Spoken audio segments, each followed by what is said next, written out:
Loose watery stool taking the shape of the container more than 3 times in a day is called diarrhea. It's quite common under 5 problem. And the commonest diarrheal viruses are common to respiratory viruses. So you do have, most of the time, patient has throat infection and chest infection as well.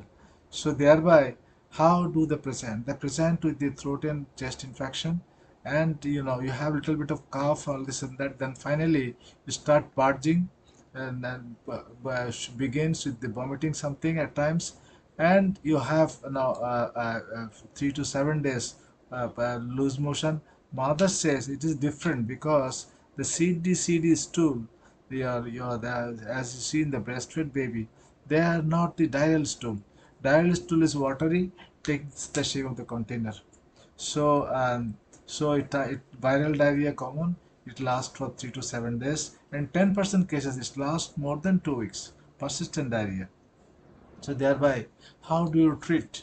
You're below 2 years, you give 10 to 20 teaspoonful or 50 to 100 ml of or saline, and afterwards you give the double 20 to 40 teaspoonful or 100 to 200 ml ORS after each purging or each vomiting. You treat the child with zinc 20 milligram daily, and then you treat the child with more food, normal food, little bit more, maybe one feed more during the diarrheal days. You treat upper respiratory infections and lower respiratory infections if they exist. And you wait for and you monitor the signs of dehydration like sunken eyes, excess thirst, eager to drink, and loose skin, and oligoanuria, no urine. So these are not there. You can safely wait and treat the child at home, and then you have eventual recovery at the end of 3 to 7 days. In 10% cases, maybe 2 weeks. The extraintestinal infections, they must be taken care of.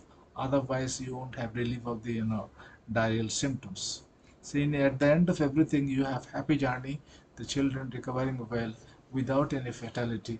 And the vaccine is also available. Rotavirus vaccine is there, and other respiratory viruses, if they are taken care of, the diarrheal incidence will be reduced. Hand washing and your hygienic care is also essential.